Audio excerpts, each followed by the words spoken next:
All right. Good afternoon, everybody. Welcome to the Path to Planning, a Caribbean webinar on developing holistic advisors. I want to thank everyone in the audience for joining today. I would also, of course, like to thank our sponsors, without whom today's event wouldn't be possible. Our sponsors are Asset Map, in InvestNet Money Guide, and Ameriprise Financial Institutions Group, excuse me. I would also like to thank Pack Life for their support of today's event. For all of you in the audience today, some of you have been able to attend an in-person Caribbean study group. And as you know, we really prefer to keep those sessions to be as interactive as possible. We have a list of topics that we like to cover, maybe some guardrails around the conversation, but we like the direction of the conversation to be driven by the folks in the room. Today we're attempting to recreate that experience in a virtual setting. To do that, we've assembled a panel of folks from around our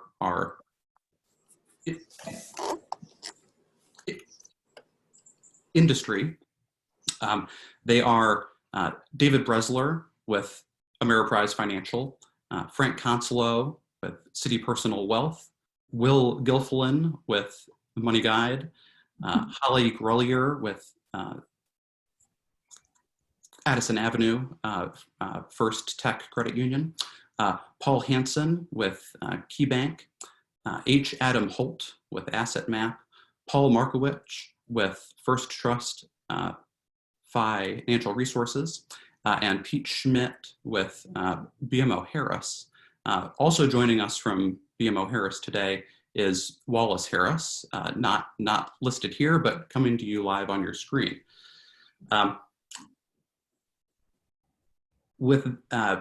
And then, of course, there's all of you in the audience that we'd also like to bring into this conversation. You have a couple of ways of doing that today. At the bottom of your screen, you'll see a button that says raise your hand. It's a way for you to sort of virtually let us know that you'd like to join the conversation. At that point, I will invite you to join the panel. You can be on audio as well as video. You'll have an opportunity to ask your question and any follow-ups, and then we will move on. There's also a way, if you prefer, to ask a question using the chat function. You can type it in, we will get it and share it with the group. So thank you once again for tuning in. And with that, I'm gonna turn it over to Ken Kehrer to kick off the conversation. Ken. Thank you. And we hope you'll bear with us a little bit. This is our first attempt to try to do a virtual study group. So we anticipate some hiccups, but I'm sure that the group we've assembled on our virtual roundtable, whose pictures you see on the screen right now, will help carry the day. Well, let's start off with almost an existential question. Why do we want advisors to do more planning? Anyone around the table want to take a crack at that? I'd be glad to, Ken. Go ahead, Paul. Our experience, now we've been dabbling with it, more than dabbling over the last year and a half, but since around 2015. And very early on, what we found out is the assets that we brought in were almost 3 times the assets that we started with. These were existing clients that we started with. Do a holistic, thoughtful financial plan with somebody. Data aggregation or account aggregation is, in my opinion, the key to it. What we also found was that the average commission generated was about 2 to 3 times what we had expected from that same client before. So the money's there, the assets are there. It's the thoughtful thing to do if you want to hold yourself out as a holistic planner who's doing what's in the best interest of your client. In my opinion, there's no better way to do it than a financial plan. But you get right down to the P&L of it. You gather assets, a lot more of them. you become your client's trusted advisor and you get compensated pretty well to do so. Anybody else? Yeah, so Ken, the thing I'd add, at Ameriprise, we've been doing planning for 4 or 5 decades. So one of the things that comes from that is just a lot of research into the benefits at the end of the day. And I think what we've found, certainly what I like to say is, the answer to almost every business problem is financial planning. If your business problem is revenue, what Paul just said is right on. We have the same stats out both from a revenue side and from a net flow side, that planning clients drive that substantially year over year over year. If your problem is retention, you're losing clients to other firms, well, planning clients don't. If your problem is referrals, you need new clients, well, planning clients are the ones that refer more than anybody else. You can go on and on and on and on. There's almost no business problem that I can think of where you don't go, oh, just do more planning, and that'll solve the problem. But for us, for me, it's just been the key to victory, the key to success, individual advisor level than at the firm. Yeah, I would just chime in and add, I think our need is greater than ever. We live in a world today with interest rates lower than ever, people living longer than ever. You could always say we've had volatility, but it seems like it's in our face more than ever. People just don't know what to do. And a lot of the strategies that worked for our parents and grandparents' generations, ladder a CD paying 5 and 6% and call it a day, are just not there today. So topics like annuities are scary. Long-term care, scary. As a result, most people don't have it. So just the basic blocking and tackling of having a plan, having someone that knows you, knows your needs and how to help you, I think that has tremendous value, especially in a world where we have a lot of robots that we're competing with. Someone can go to Betterment, pay no fees, think they're doing everything on their own, but when the market collapses, who are they going to call? And I think that's where we can really shine. Our opportunities there, but I also think the industry is changing. The Amazon effect of wanting information now, faster, quicker, better, means that a lot of things we relied on in the past, the old yellow pad sitting across the table from someone and shaking hands, that might not be there as much in the future. So I think we have to be open to change, and our clients and the opportunity's never been greater. Holly, were you going to jump in? Yeah, I'm happy to jump in too. And I think, kind of backing up what Paul said as well, is that, the regulatory environment has changed as well. And I think some of the ways that we've been guiding advisors through planning prepares them well for things like prudent process and Reg BI, because you're just adding a consistent and thorough approach to what you're doing. Mm-hmm. And I would add to Holly's comments, this is Pete, it really is about client experience. It's really about adding value. It's really about differentiation. The comment was already made about client retention. Certainly that's an important factor. But at BMO Harris, our internal research has shown that when we work with a client that does not have a financial plan, our share of wallet is 61%. When the client has a financial plan in place, our share of wallet is 85%. So it puts us in a much better position to gain a much larger share of the client's overall portfolio and assets. And obviously the retention piece is critical as well. Well then, who should have a plan? Should all of your clients have a plan? When we throw out figures like we're just quoted, throughout the last 5 or 6 people talking, sorry, Adam, my superiors will say, yeah, everybody gets a plan. And I'm like, no, that's fool's gold. It depends on the person, their complexities, and what they need.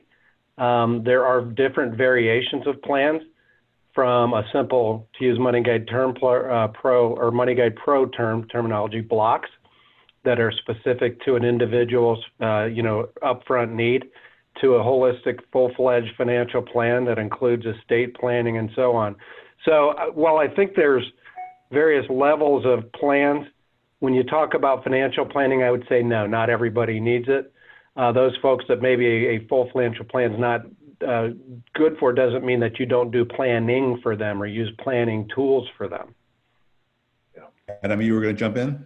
Well, sure. I was going to clearly agree with Paul H. We've been coining a new phrase, and I love what Money Guide is doing with blocks and with Asset Map. We've been thinking that everybody deserves some level of plan, right? The challenge is the attention span and the commitment of time it takes typically to do this innocuous idea of planning tends to be a barrier to a lot of people, and it's intimidating in most cases. For professionals, financial professionals, as seasoned, have been doing this for years, they're kind of now starting to, they're kind of pushed back on the amount of work that we have to do that people are not going to read. And so we tend to think, and our studies show, that it's about advice engagement. Leading with advice, despite the fact that we're actually placing a solution, is pretty much critical and required, not the least of which Holly mentions, which is there's regulatory pressure to always lead with advice, especially best interest. But frankly, you know, anybody, any one of us were to go to a consultant, we would expect that the consultant knows us, knows our situation, and knows our options before they're recommending any product. So I think case in point to what Paul Markovich mentions about Amazon, I think is critical, right? Clients want to be engaged, and then they want to buy. They don't want to be convinced and sold anymore. And so if you can engage them with advice, whether it's thin advice, right, just episodic, or full-fledged, you're going to have, I think you're going to find that all distribution is going to lead to this kind of professional advice, either thin or deep or robust. Yeah, can I jump in there? I think Adam, Paul, you guys are speaking our language, the way we think of it at Money Guide. And I'm thinking back almost 10 years when I started with our firm. The motto was and still is that everyone needs and deserves a quality financial plan. But I think we have to be realistic about who the market segments are that we are serving. And we have to be flexible on the definition of financial planning. So like Adam said, episodic engagement that is maybe like topic specific. I agree 100% that you don't always need that highest level of engagement that you might do for your higher net worth clients, where you're offering that ongoing advice relationship. You know, I think folks don't want to be sold. They do want to explore and see what do they need today, or maybe alert you that they need something if they can't do it themselves. So a lot of times there's an opportunity to go right to a solution and help somebody out.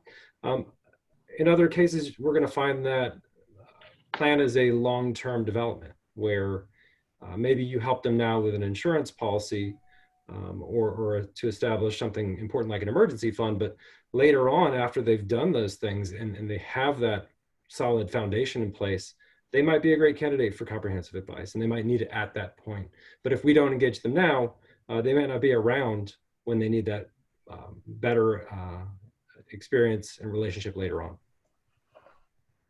Gee, Lee, I've heard you say that you should do a plan only for the clients you want to keep. Yep.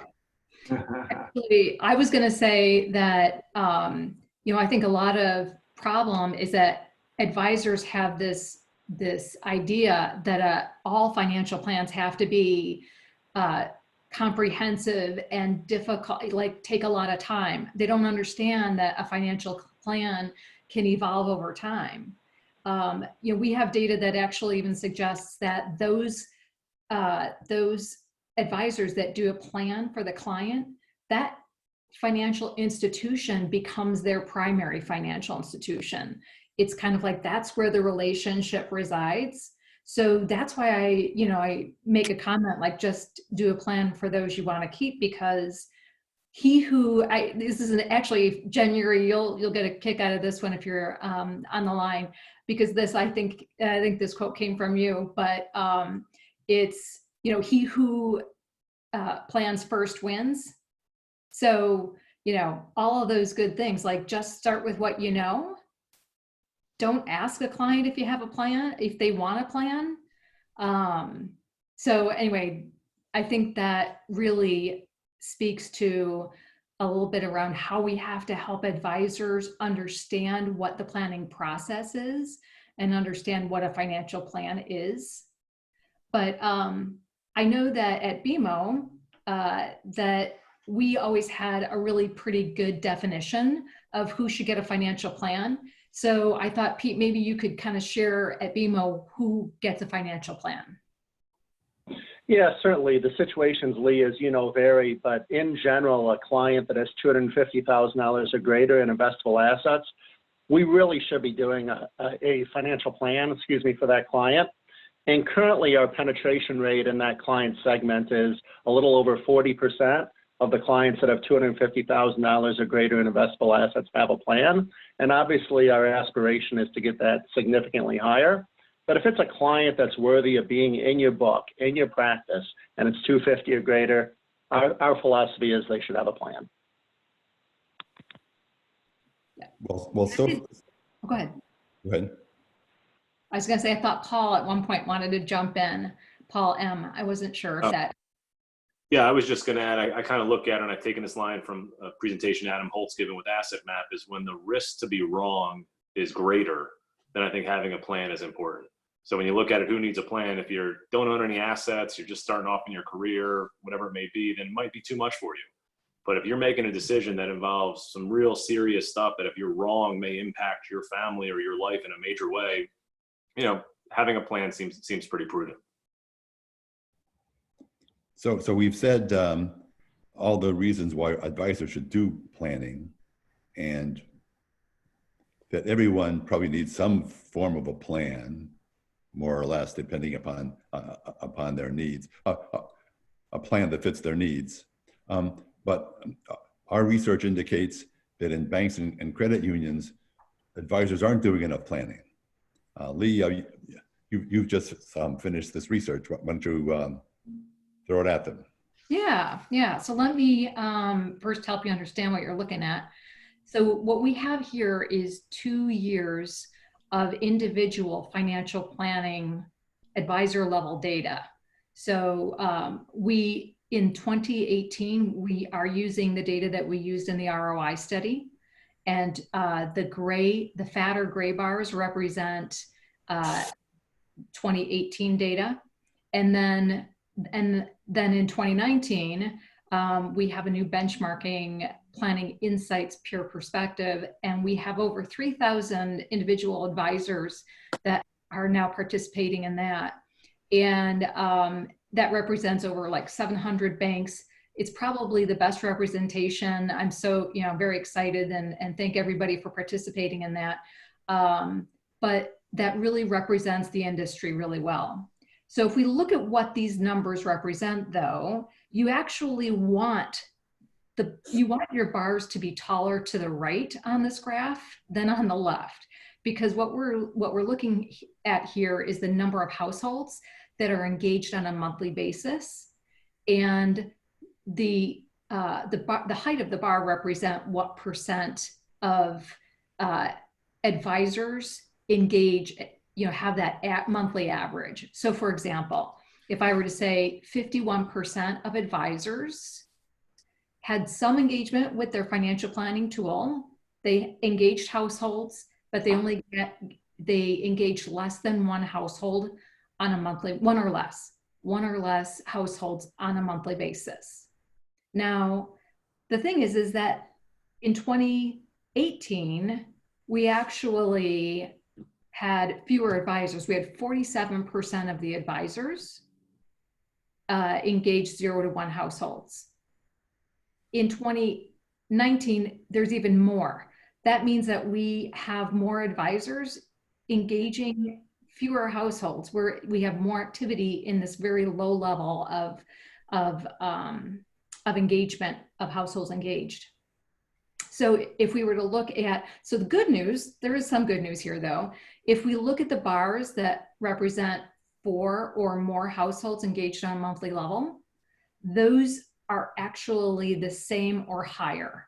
So we went from, as you can see there, 4 to 6, we've got 9% of advisors now are engaging 4 to 6 households per month, versus last year it was 8.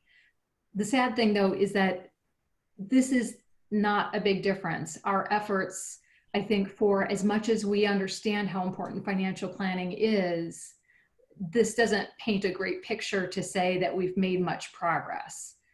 So does anybody have any questions? Does that make any sense? Or Ken, did you want to add a little more to that? Yeah, I think sort of the bottom line is that, 2/3 of the advisors in banks do 2 plans a month or less, right? Dave, what's the kind of experience of of an Ameriprise rep? Yeah, it's a little bit different. And, keeping in mind we have multiple channels, the institution group being one of them.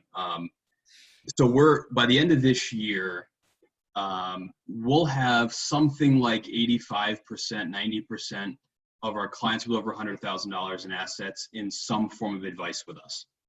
At a bare minimum, we call it foundational, which is, we know their goals, we're documenting their goals, they can see that online, all the way to, comprehensive for a fee.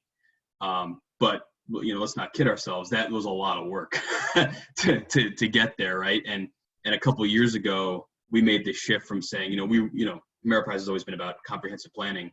We introduced this concept of foundational advice to say, we actually believe where the market's headed is we need to know every single client's goals, and they should be able to see it online, and they should be able to track how they're doing in real time. And it's been a couple year journey to get all the clients that weren't in a comprehensive fee plan, to get all the other clients up and running with some form of advice. But, we're nearing the end of that journey here, where we're going to have, like I said, 85, 90%, something like that by the end of the year, clients engaged, which will put us on the far right, I guess, of this this chart. Mm-hmm.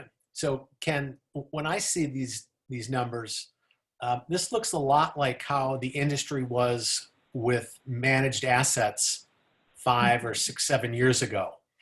There was a small group of advisors that were doing a lot of that business, and most of the advisors weren't doing much of it. But at the total level, the firm looked like they were producing, decent managed assets, but really it was because of a few folks. And I think this is very similar to that, in that even though firms maybe in total are doing a decent number of plans, it's because of, again, a small number of advisors that are pulling their weight and then some, and half of the advisor force really isn't. So, you hear what Dave says, and you look at, data like this. I mean, the question is, do we need to do more than coax advisors that planning is good? I mean, we've tried to coax for, a number of years, and that seems to only work with a portion of advisors. How do we get this other half, to believe it and to start to act on this, because coaxing hasn't seemed to have done it yet? Well, probably the way to start is to say, why aren't advisors doing more? We've just said it's great for the advisor, it's great for the client, it's great for the firm, right? What do you guys see as the barriers to why advisors aren't doing it? Yeah, Ken, at Key, we're a bank-owned broker-dealer. The clientele that the broker-dealer, not high net worth services, tends to be, mass market and below, including a lot of mass market, folks with less than $100,000 of investable assets. And a lot of times there's pressure from your bank branches who have investment goals that are dependent on you. They want to see, instant gratification. I just referred this person to you, and what do you mean they're not coming back for 2 weeks? I don't care about that financial planner. I don't care about that managed money that you're doing. That isn't going to do me any good. So it's getting the philosophy that, we're not in it just for the immediate transaction, that we're in it for the long haul, and trying to find the right balance to satisfy some of the immediate investment goals so everybody's, on board, but preparing for the long term. And I think honestly it comes down to two things. Peter, you said enhancement or enticement, I think is the word, but I say there's a carrot and a stick. The carrot is we're going to incent you, we're going to pay you a little bit more to do it, we'll pay you to write plans, but sooner or later the stick has to come. And if you're not going to be that type of advisor here, you're not going to make it. We're building in discretionary compensation that becomes more a part of your livelihood here. And if you don't exhibit these behaviors, which is not just planning, it's about holistic advice to your clients, it's about managed money and a better product set, less transactional. And if you don't do it, we're going to make the decision easy for you to go somewhere else by compensating you less. That's the stick. Paul?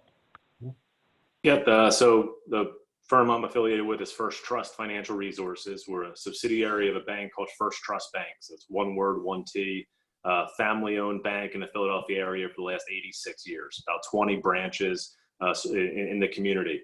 And I'd say looking at the bank, we were affiliated with them for the last 15 years.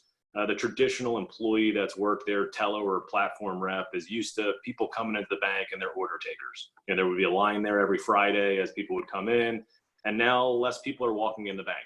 So now it's kind of changed to how do you now go out to your clients? How do you become a salesperson? And I know as I've spent time in the bank, folks would come up to me with saying, what's your product? What's your rate? And everything's transactions. So Asset Map is something we use exclusively as a firm as our first line of defense. Every table at the bank has a laminated asset map on it. The people in the bank know about it. We have marketing material that shows it as a way to help coach people into when you have a prospect you're sitting down with, if you can think about that asset map, just getting some more information, that information becomes power. And I think, and really in our whole industry, everything that takes time, we do less of. You know, so life insurance, financial planning, you know, it's more that instant gratification, that instant sale. But for us, Asset Map has been an easier step into that foundational planning that David talked about prior to us getting to a more sophisticated financial planning software that's going to take more time, more information. And I think in the banking world, it's training those folks that are in there to understand the value of the plan. Because a lot of them that work there that are gatekeepers for referrals, they might not have a financial plan for themselves. So that's the work we've done, is making sure that each person in the bank has an asset map. They know what it looks like, that we can help them so that they can help bring more people to us.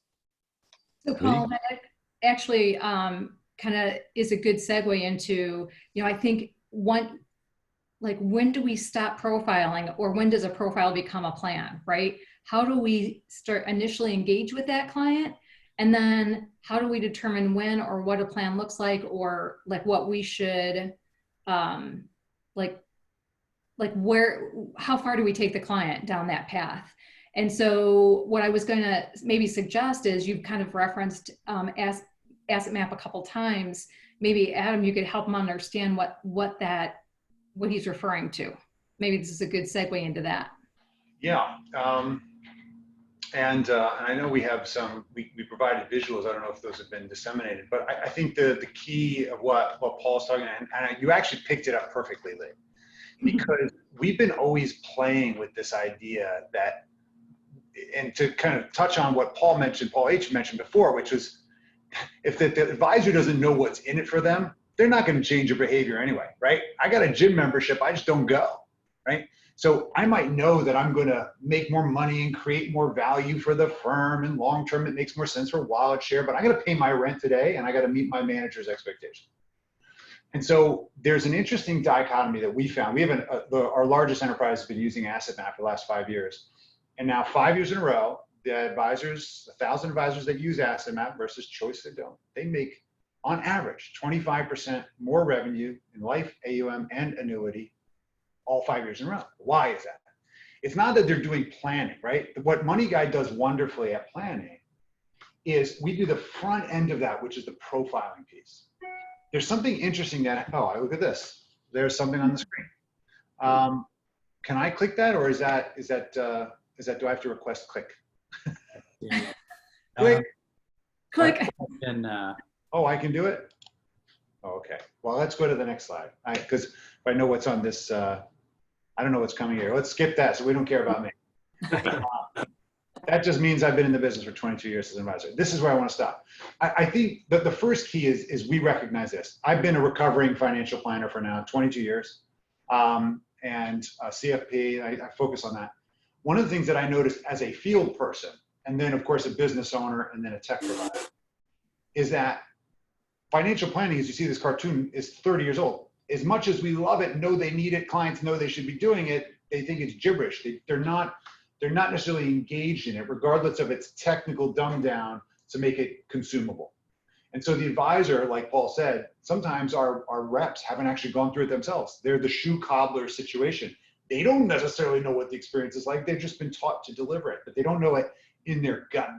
And because they're not necessarily, it tends to be intimidating, we tended to focus on, yeah, you can actually just flip through the slides. We'll go through them in a couple seconds. I'll move as fast as you go. I think the key here is that to get our focus on leading with advice for everybody, as I mentioned earlier on. So let's skip through this and focus on actually gathering data from everybody, because we need the compliance argument, KYC. And once we deliver to them back a view, here, let's watch this for a second. This is really critical. Most customers, they've accumulated a bunch of stuff, right? So they've got an IRA, maybe they have a 401k at their employer. This is mass market concept, right? They bought a life insurance policy a bunch of years ago from someone that they met on the golf course or whatever they did, okay? They may do their banking online, so they feel like they're in charge of their money a bit. But the reality is that when they start making bigger decisions, as Paul's mentioned, right? We have the high cost of being wrong on this. They tend to want some level of advice, right? When there's other people that are dependent upon you to make decisions. What we found actually by saying, before we get into planning, let's just look at your entire world on one page. Let's organize it in a very specific way by different types of categories and stuff. Most clients have a mess in their financial closet, right? They just got a bunch of stuff. Some have a lot, some have a little, some have the right stuff, some people don't have all the right stuff. What happens is when you put this stuff on paper and visualize it, you get to apply your insight in real time. And that's the key, is to say, wait a minute, this deserves to go to full financial planning. This needs episodic planning. And then when we give it back to them, it becomes an artifact of I've started the process and I'm willing to engage. Let's skip to the next slide. The key to this is that we found consistently is that this is the front end part that most actual customers want from their financial institutions. They want, hey, help me organize my life in a way I can talk to my spouse about it, or I can hand it to my accountant, or maybe I can apply for a mortgage, or maybe I can take it and I can discuss it with my kids because I'm dealing with an estate and I want them to know where everything is. The key is that starting with the profiling and then upgrading into planning enables the financial professional to be choiceful as to where I'm going to invest a significant amount of lead time to do full planning or do just an analysis on, let's say, retirement. So I think the real key to this, and I think if you go to the next slide, I think you'll see how we've tended to approach the beginning of the financial planning process by focusing on the client profiling and then get validation and permission to talk about all these pieces, because you can't avoid it. It's, hey, why do you have this IRA? Why'd you leave this in the CDs? Should we move this? Should I bring in a business banker? Hey, I noticed you don't have the right life insurance. Do you want to talk about that? Why don't you have this annuity? Have you thought about this? Now all of a sudden, like Amazon says, oh, you bought this? Do you want this? It's easier to start having the conversation. You know what? We need to do a plan. So the reason I mentioned all this stuff, if you keep moving, is that one of the things that we found is that when a financial professional, whether they're young in the business or established, if you just keep clicking there, Tim, if you're running things, if you have the opportunity to explore live and educate people, that's really where you get the best conversations. And so even if we were used to meeting with clients face-to-face in the past, now as we're moving more to digital or mobile in many cases, what we do have to do is we have to create an environment and experience that gets people engaged around just the facts that they're currently dealing with.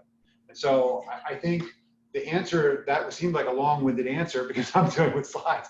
The key to all of this, and I'm really curious about everybody else's opinion, is how do we create engagement into the planning? Let's stop slides here. How do we create engagement in the front-end planning process that's accessible to everybody? And then decide who really needs to go to episodic or full planning, okay? But let's not miss the forest through the trees by not doing anything and try to push everybody into full planning. Well, I'm sure that some of you, the rest of you have also grappled with the question of client engagement. Paul Hansen, I think you've got a particular approach to that. He's talking about the discovery cards, Paul. Yeah, well, first, prior to the discovery cards, we did introduce a sales planning, a sales approach, a unified or consistent sales approach across all of our financial advisors.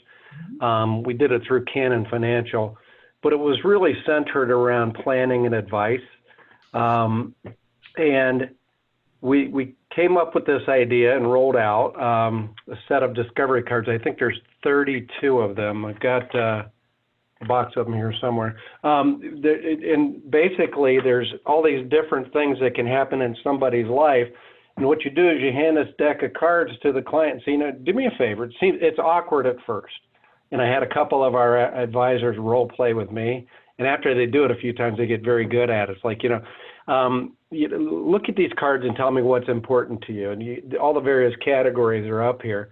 And you start to find out if you do it to them as a couple or you do it separately with the couple, you find out what's important to them as a whole or each of them individually. And you can reconcile the differences between, say, the husband and wife. And at the end of it, you can narrow it down to a list of 5 or 6 things that are very important to the client, and they happen to map perfectly into like the 13 wealth management issues and help you really start to plan out a financial plan or put together a financial plan and deliver it to the client in a way that says, here's what you told me was important to you. Here's what I took from you and all of the information you gave me, and I put together something that I think helps solve for those things. And it's a really just dynamic way to make what can be a difficult conversation where your client's hearing gobbledygook, gobbledygook, gobbledygook from that 1960s slide that was shown. And it really is, these were all the things I told this person that were important to me, and they came back with something that I think is a solution to help me get there, rather than doing it on my own and having it all over the place. Well, what I like about what this also just feeds perfectly into the financial planning software. So, you know, they had the conversation, you made it easy for the advisors. Like, clients want to be engaged. We want to engage the client. If we engage them in the conversation and we understand what's most important to them, and then we can just segue into, you know, the plan itself, we've just made it easier for the advisor to get to that desired point too, for the people that they select, for those that qualify, we'll call it, right? So I think that's, you know, important thing too, is not only how we engage, and I think both, whether or not you're going to take the asset map approach or the discovery cards, is we're trying to make that path, that connection from maybe some early profiling into really trying to help the clients and give them good advice.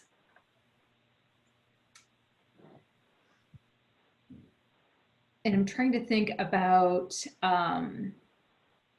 so this is, we're talking a little bit about how we're engaging with our clients.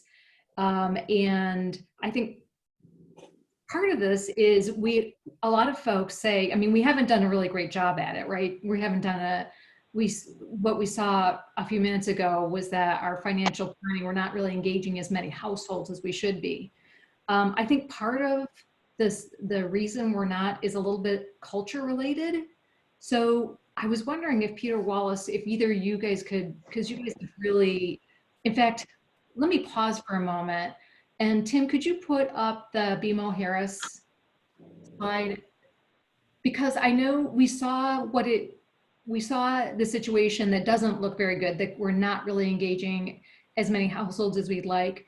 But I think I want to show you what I would consider more of a success story, so that because I know a lot of people, it's like, well, who's doing good planning? And so I want to tee you guys up first as, here's what's happening at BMO Harris, and maybe you guys can give some thought around your culture and what you might attribute this to.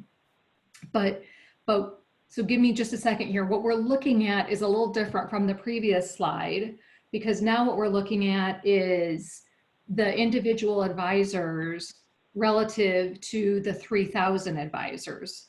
So the engagement, so we're going to look at that first graph on the top, households engaged per month in financial planning. So in that slide, the overall universe is what we just presented and saw, 61% engaged 0 to 1 households in planning. But at BMO, only 20%, engage at that level. All the bars to the right are the ones that are, we've got much more engagement in more households on a monthly basis. So in this particular case, here's my number. 56% of the households are engaging 4 or more households on a monthly basis. And it's not even just engaging them, but we also want to look at the depth of planning or the quality of planning. And the quality, just a very high level view of quality would be maybe the depth of the plan or whether or not they're incorporating the healthcare goal.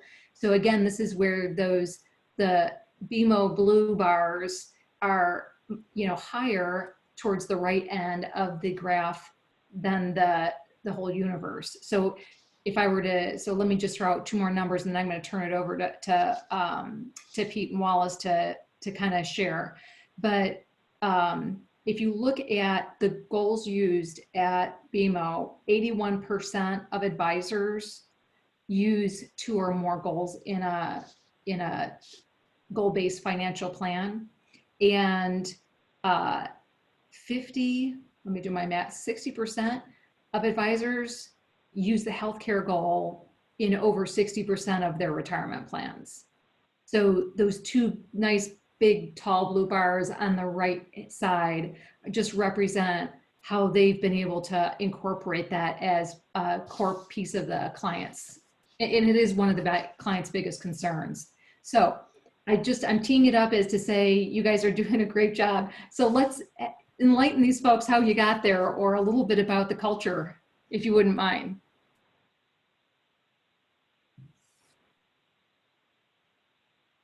Pete or Wallace, you might be on mute. Or if you're not able to, are you there? Yeah.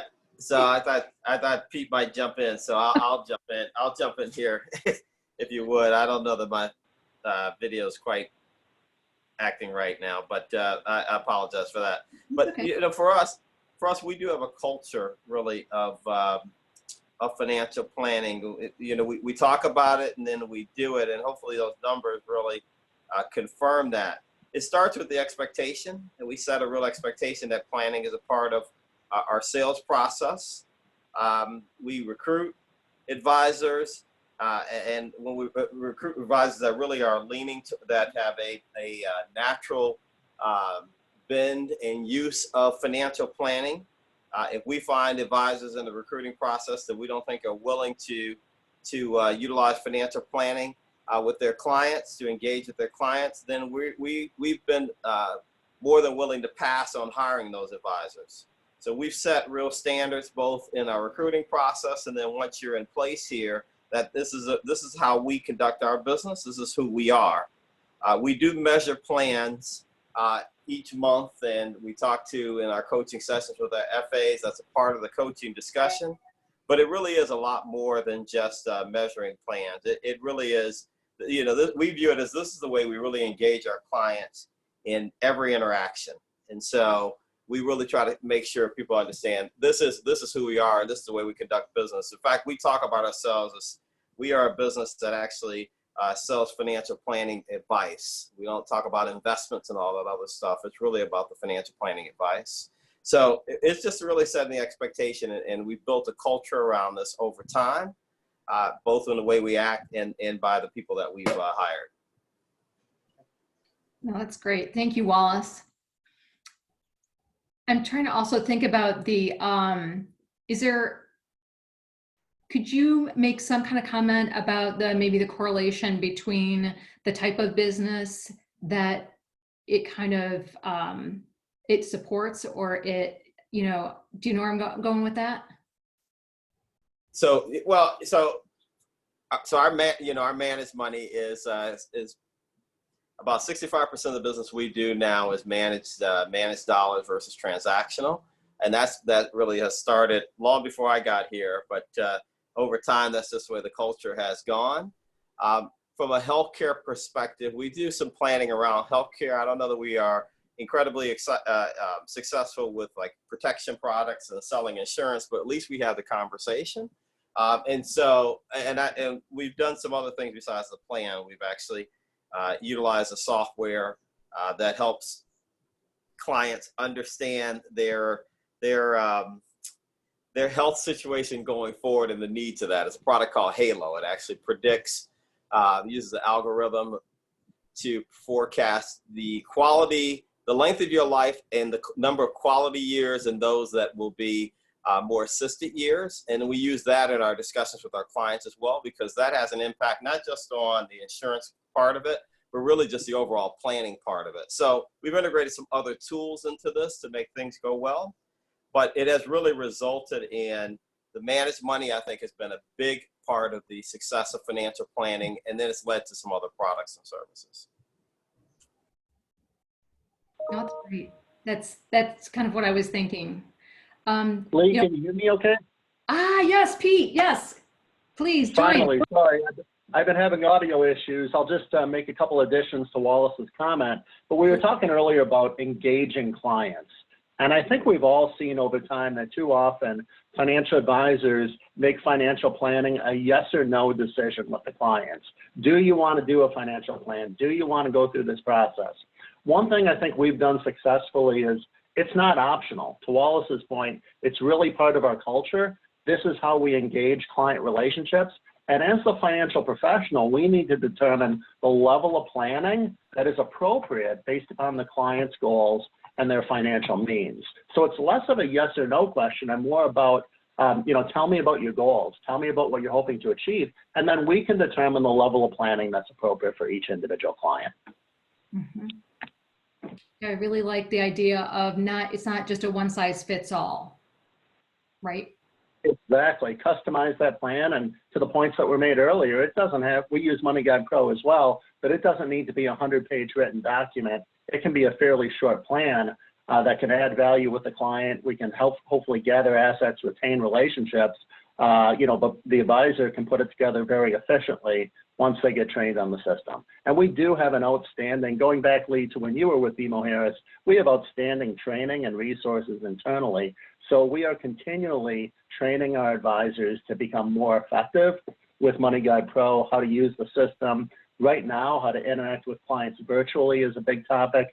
And one of our financial planning consultants, Doug Labasser, is doing an outstanding job with that, how to engage clients virtually, how to present plans virtually. So certainly developing and training the team on how to use the software is an ongoing process for us. Let's pick up on that and ask others about what they're doing in terms of advisor development.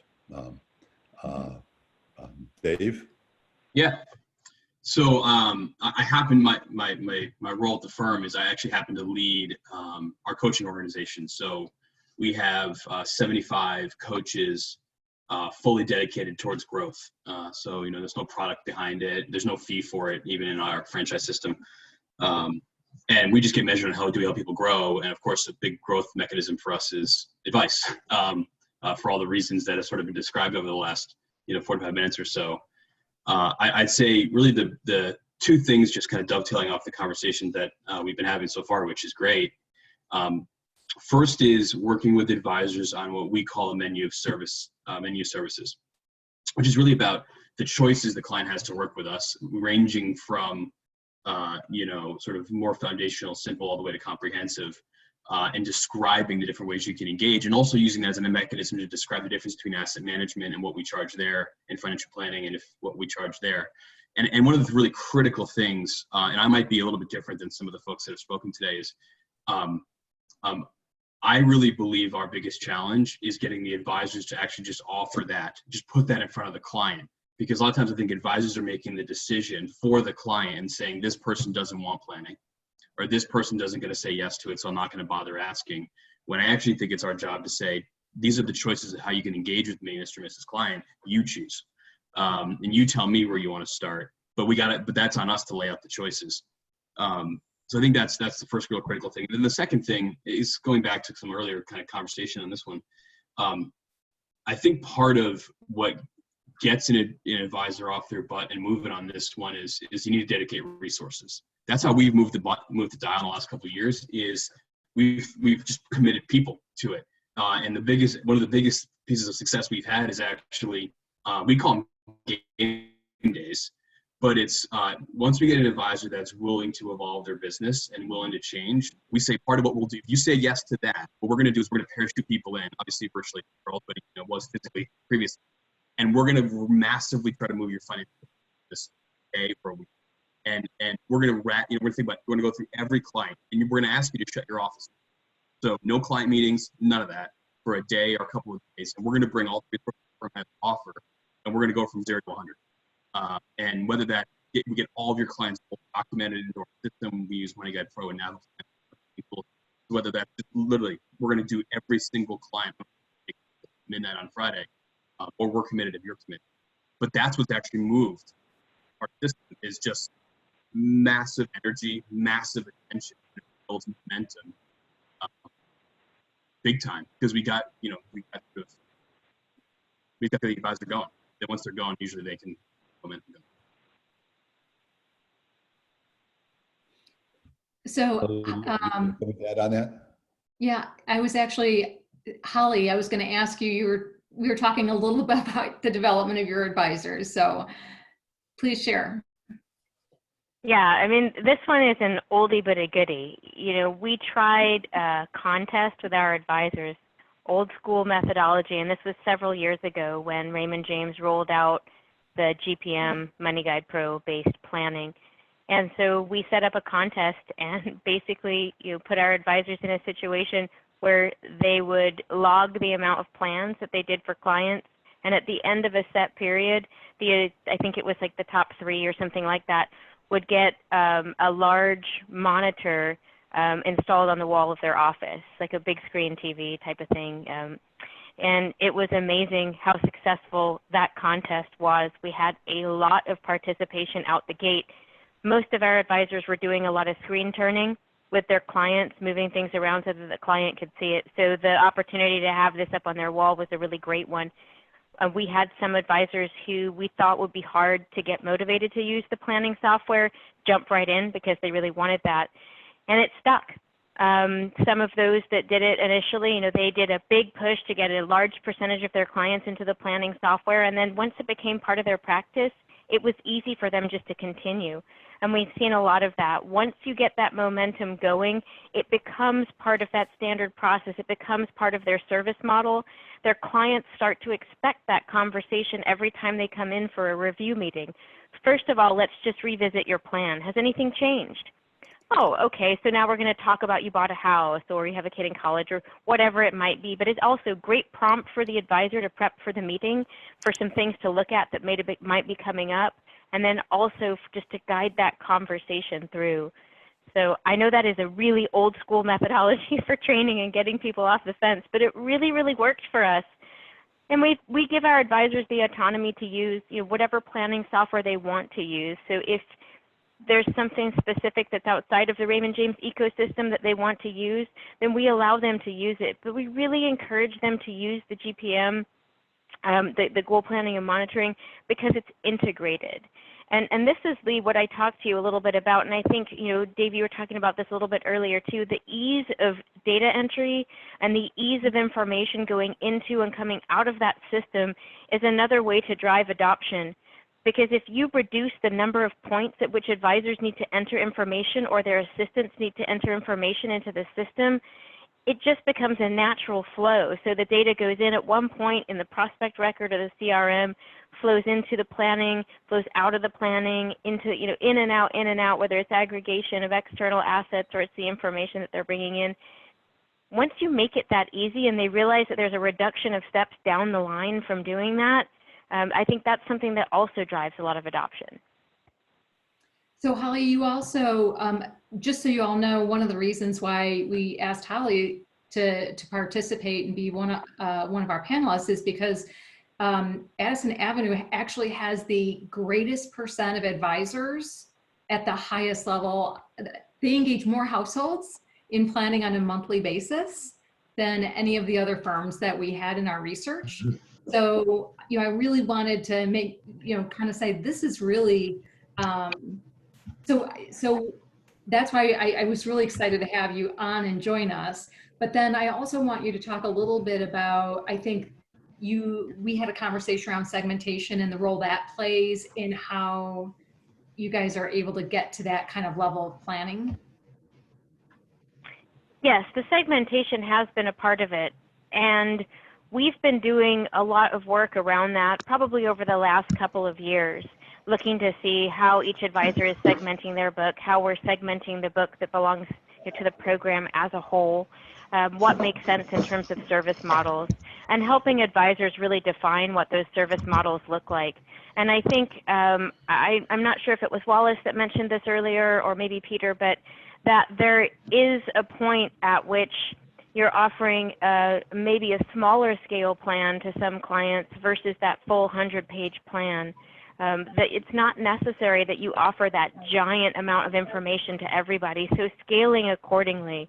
So when we built out our service models for some of our different groups, we helped with that to say how much time are you going to dedicate to each of these clients' groups. But one thing to mention is that we're a credit union. And so as a credit union, we're there to serve our members.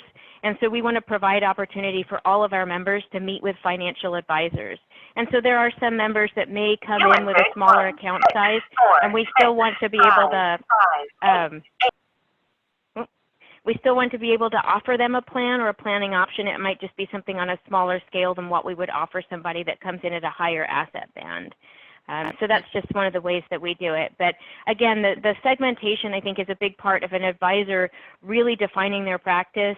And going back to what I said at the beginning of the call, from a regulatory perspective, we are more and more driven to the importance of being consistent in your operations and in defining what that relationship is going to look like with a client, setting expectations for review points, setting expectations for the type of information that you're going to provide. So Lee, we do have a question from the audience. Matt Paulson has raised his hand. I'm going to go ahead and allow you to join the panel. Matt, I think you should see that message coming through. There you are. Make sure that you're off mute. Welcome, Matt. What's your question for us? Oh, thank you. Appreciate it. It redirected me, and I thought maybe I was dropped there for a second. Sorry. Holly, by the way, congratulations on doing so well in the adoption of financial planning. My question is a little bit around segmentation and the engagement level that you have with different segments. So is it that you engage more with individuals that you do financial planning for, and then also at what stage or how many times do you engage with someone before you end up doing financial planning for them? Does that make sense?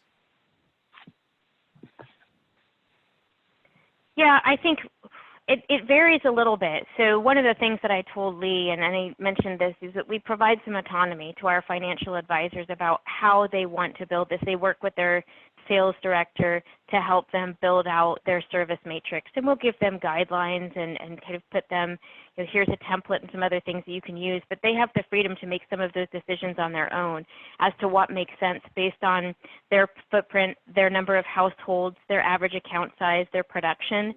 So somebody that may be doing over $1 million in production may have a smaller number of households that are larger households overall.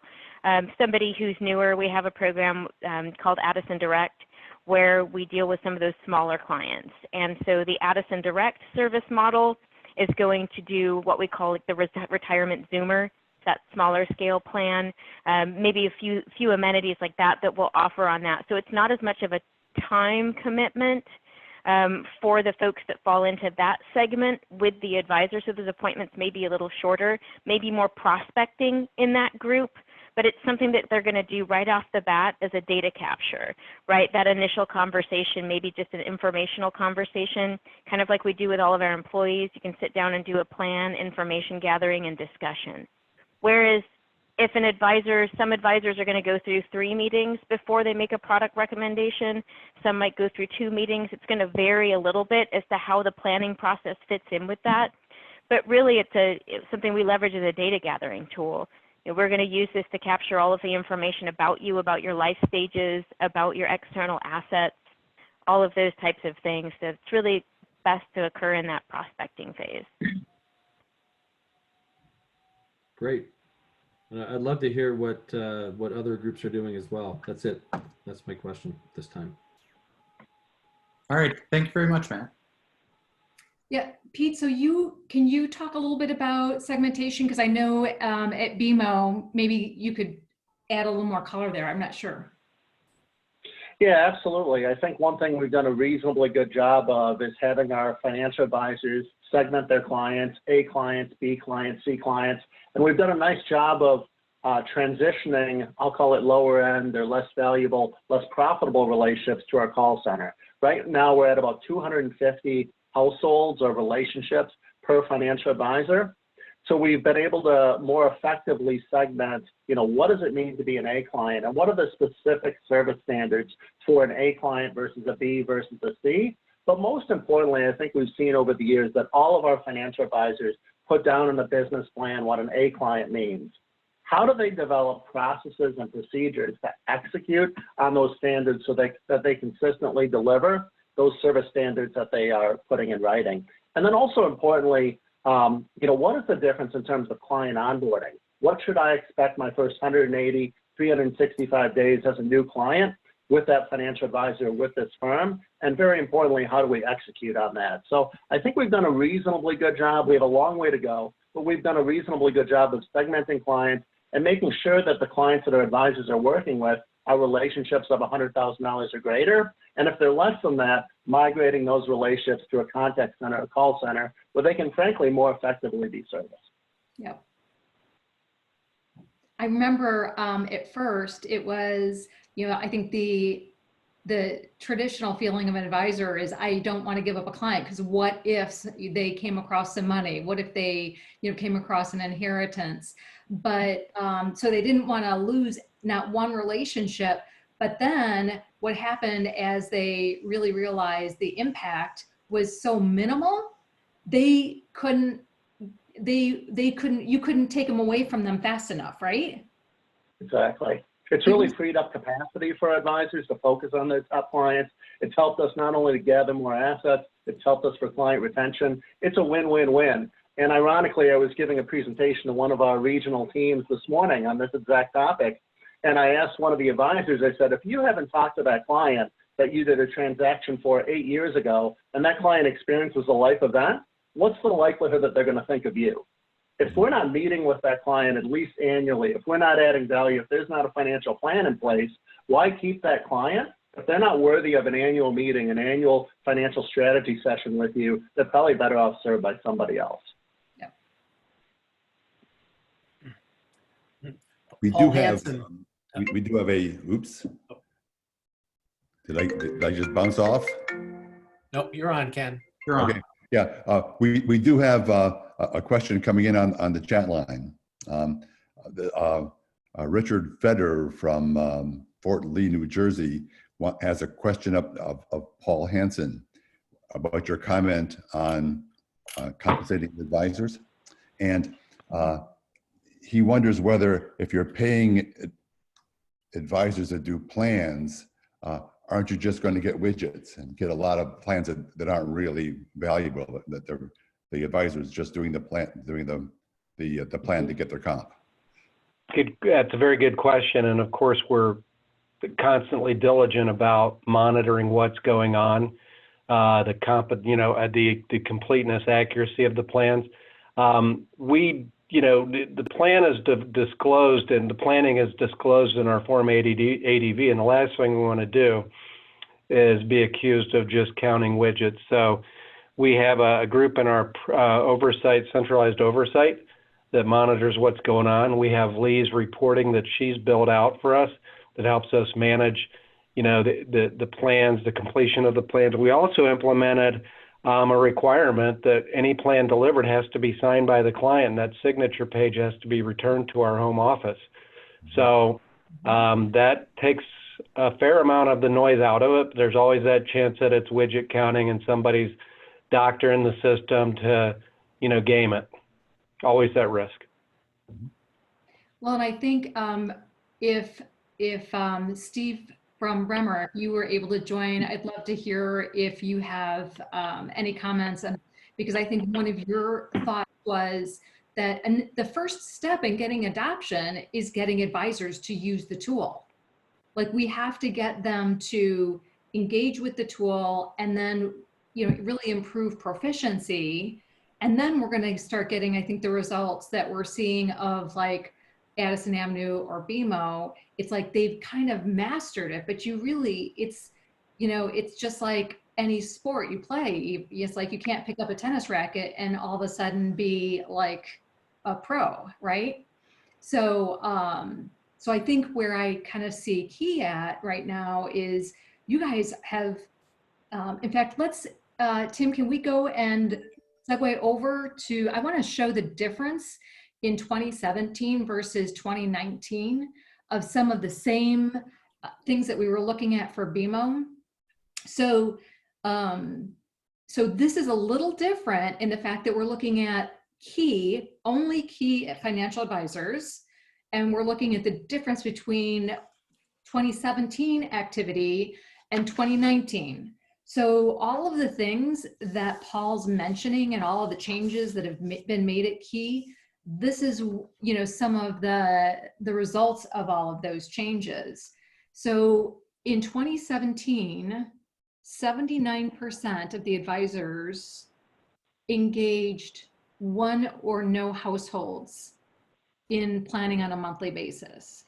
So they were not engaged with the tool at all. In 2019, all those blue bars, that's the blue bars in 2019, those bars got all of a sudden a lot taller on the right side of this graph. And actually now 67% of the advisors are doing at least are engaging 2 or more households on a monthly basis. So that's the best way for me to put it is that this is the most drastic change I've seen in an organization in a short period of time. So that's why I really wanted to say some of the things that, it's not a done deal. It's not a finished project. It's not like mission accomplished, but the progress and I'm seeing the evidence in increased proficiency is just really, it's encouraging. So if I were to look at the goal usage and the healthcare goal usage as 2 more metrics that we can try to get some insight as to the different types of planning that's going on at Key. In 2017, 53% of the advisors had basically, less than 2 goals in a financial plan. Now, over half, significant number, have 2 or more plans. In fact, the highest is 46% of the advisors use 3 or more goals in a financial plan. And now, let's see, in 2017, 51% never used, or basically didn't use the healthcare goal. But now in 2019, 56% use the healthcare goal in over 80% of their plan, or excuse me, over 60% of their plans. So, this is just really extraordinary. This is just really wonderful progress. So, I just wanted to kind of highlight some of these things that Paul is saying that they've implemented. I feel like you're making just so much great progress. So I wanted to highlight that so other firms could kind of maybe there's some other questions they could ask of you or Paul, if there's any other changes you made. Lee, I would follow up that data that you just showed. While it doesn't tell the entire story, what it tells me is that at least for these specific sets of data, or this specific set of data, that's not gaming the system or just trying to check off a box. If I'm gaming the system, I'm not working on 5 or 6 different goals. Now it could be that, the number of plans I've submitted has gone up significantly because I'm getting paid for it and I need to game it a little bit. But I do see other criteria out of the planning that Lee's put together for us, in addition to what's on this slide that shows us these are more meaningful plans than somebody just doing the most basic thing they can do to get credit for. Mm-hmm. Mm-hmm. And while you've got this chart on the screen, Lee, it would be useful to get feedback from the people around the table about whether these are the best, plan quality measures to use. As you develop this benchmarking tool, naturally you wanted to do that, to not only count the number of plans, but to have some sense of how good are these plans. Any ideas around the room of other things that should be included as kind of a measure of plan quality? I might toss something out there for you, Ken. The depth of planning goals used, Lee's already obviously on top of that one, and that's a huge measure that differentiates plans that are just sort of, being lightly touched by the advisor to one that is more of an ongoing process that is engaging for clients. But we've had stats over the years that just show very clearly that those plans which have much more than the average number of goals are the ones that give the most back to the advisor and to the firm, where the highest levels of engagement are reached. One thing that I might consider as a metric here that's not on the page is just some way to track the consistency of revisiting that plan for an update. Because advisors always fear that initial work that they have to do in order to gather data and produce the first set of results and recommendations. But the curve really does go down over time. It becomes easier. Like Holly was saying, the next meeting template is there for you. You ask, all right, what has changed? What's different? What are we missing from this plan from last time? And as long as they're revisited consistently, there is that huge amount of positivity back to the advisor and the firm over time. I'm really afraid of all these one and done type of planning relationships out there. Those don't benefit anyone, even if they do check a box temporarily. Yeah, and we thought of that, and our concept was who's an active planning household, as opposed to someone you've just done a plan for. But we had difficulty in working with the data to figure out how you would operationalize that into a metric to define an active active planning household. But maybe you have some ideas about how we can do that, since these data largely came from Money Guide. So sure, I think that's certainly one that we have some thoughts about. But just we'd be overjoyed if somebody used the software for their client once a year. To be honest with you, that is literally the low bar that we would be looking for. If it's 2 times a year, which I think that's probably fairly close to the minimum. I don't know that the maximum needs to be much higher than that, but once or twice a year, as long as it's every year, that is what we're looking for from our perspective. And in terms of our problem, Lee, because that gets us into the consumer level data as well as the advisor level data. To be able to say, we know how many plans an advisor is doing, but we don't know who they're doing them for. And that's another level of complexity in the analysis. The floodgates have opened. We're getting a lot of questions now coming in from the other participants. Stick with the one, I guess Ben Ronning was interested in successful planning incentive programs across multiple roles. I think Paul, you've talked about incentives for advisors. Does anyone have any comments on other kinds of financial planning incentives? Yeah, so one of the things that we do in our firm, we pay for all of our advisors to have access to asset maps, about 35 advisors.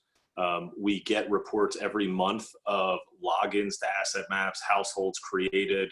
So from a teaching tool, that's a way that a lot of us from the leadership perspective can see what are people doing.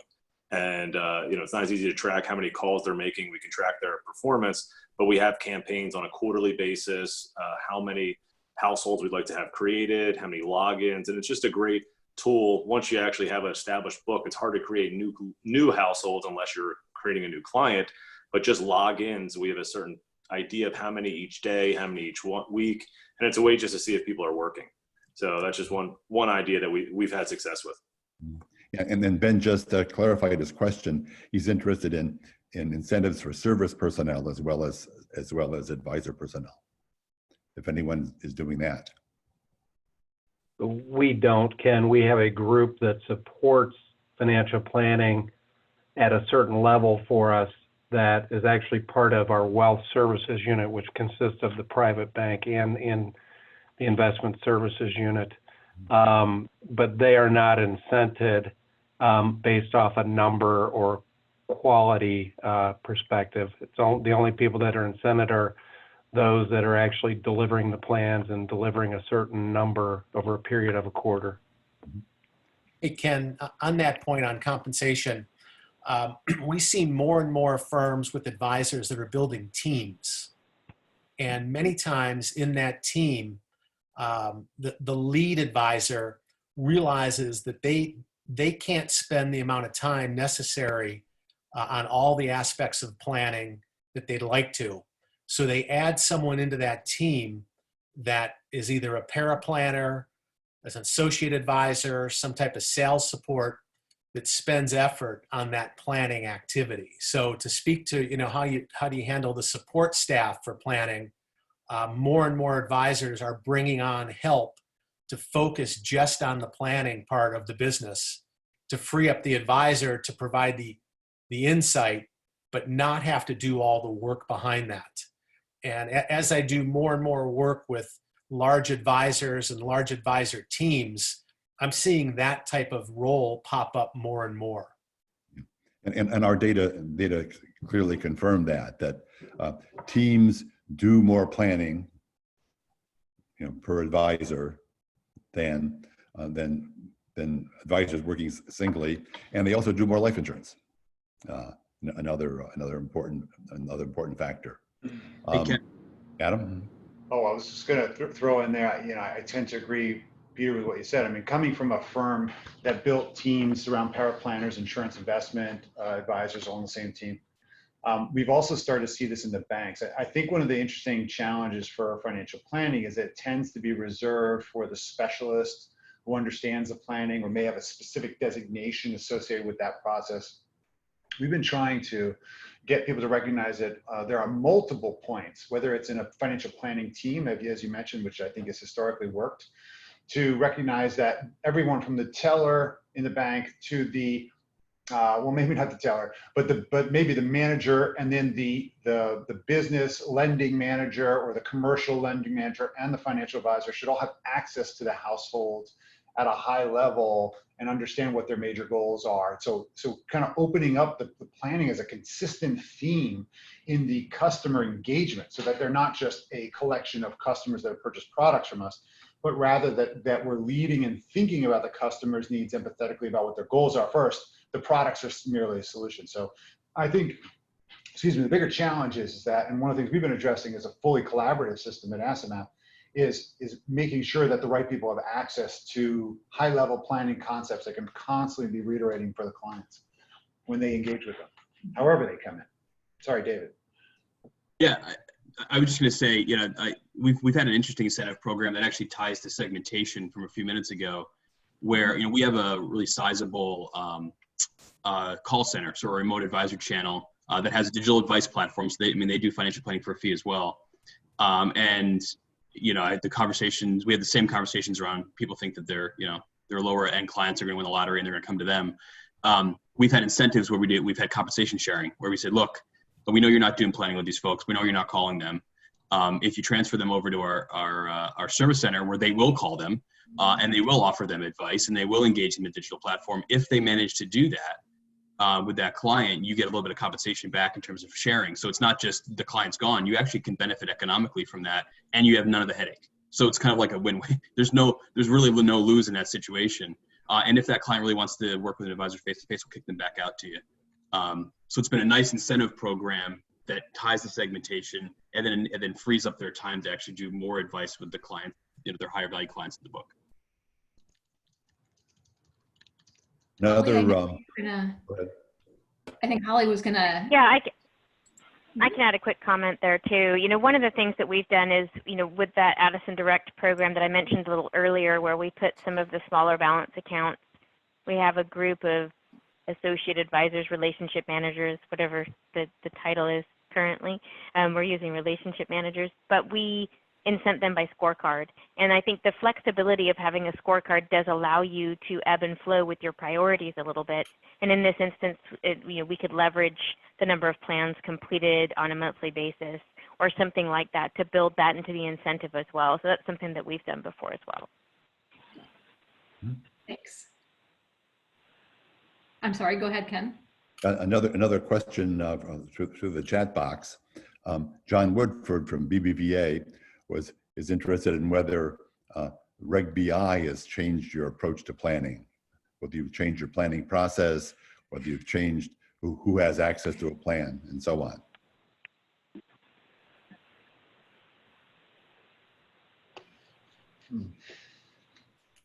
Any comments?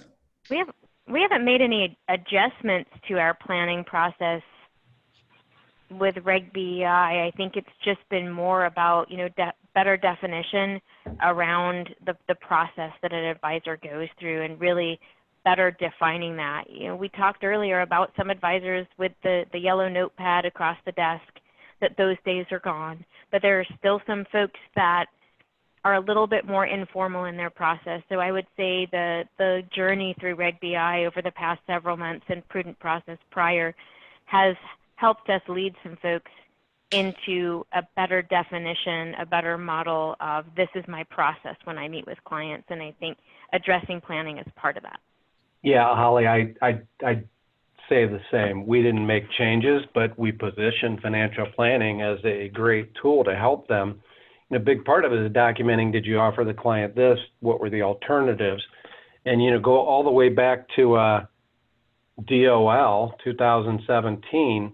It was all about what are you going to produce to show as rationale. I forget what the word was we used all the time, but as to why you did what you did. The plan's a great tool for that.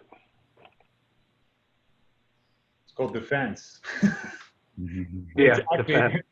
I mean, the reality is in the discussions we've been having around best interest is we like DOL, we just don't know what the implication is going to be and how the precedents will be set as a result, probably, of litigation. And so I think pretty much everybody from suitability of product placement and the planning side to defensibility, that I'm actually talking to this client on an ongoing basis, not just a single suitability sale, is really what's critical for all of us in planning to deliver to you as customers of the financial planning world, right? Is the kind of defensible audit trail that, hey, you worked on this client and you did it consistently. So not only is there an argument that doing more planning consistently generates more revenue, but it creates more defensible revenue in the sense that we have this, that's the what's in it for me advisor, is not only should you do this because you're going to win, but if you don't do this, we're all going to lose. And because you can't supply that defense. Here it is. I did what's right for the client. I've got the proof to show that I did prudence. Well, and then there's always, I know from being a financial advisor myself, we were always told that, you know, if you ever went into like an arbitration, those, when you had a financial plan, it always, you know, it was pretty much, it was their defense. Yeah. And it always, it would always, the decision was for the advisor. It went in the advisor's direction when they had a financial plan. Paul Markowitz, I think you had a comment? Oh. No? No, I had to stretch my arm up. Okay. I'd had a comment if needed, but it was just stretch time for me. Well, Lee, I think this is the whole issue of the interaction between BI and being a holistic financial advisor, I think is something we'll want to return to in another one of these sessions over the course of the summer. Pete, did you, or were you just stretching as well? No. Nothing to add. No one. Well, we're sort of coming to the end of our time. I should mention, Paul, that Theo Trandifer was interested more in your experience with Canon and the impact. But maybe he can email you, or you can email him about. Yeah. I responded directly back to Theo already. Thank Okay, you. great. Thanks. Mhm. Peter, do you have any kind of summative comments you'd like to make before we sign off? I tell you, this is the right topic. I'm doing more and more work with large producing advisors, and I found they've built their business strictly on what the client wants, not what's easy for the advisor, but what the client wants. And the higher dollar that client has, the more likely that they're going to want a comprehensive plan or some type of planning. They're going to want a value add service that's beyond what just products alone will offer. And these advisors all are producing $3, $4, $5+ million a year. And they've taken it upon themselves to say, my client wants that, so I'm going to be good at it. And I think what we need to do with our firms is we need to ask all of our advisors, how are you going to separate yourself from the masses out there, from the online providers, from the discount providers, from other folks in the industry? How are you going to separate yourself and have them figure it out to say, I can't do it as much on product as I used to. I can't do it as much on service as I used to. I can't get as many referrals as I used to. So I'm going to need to add some more value to that relationship.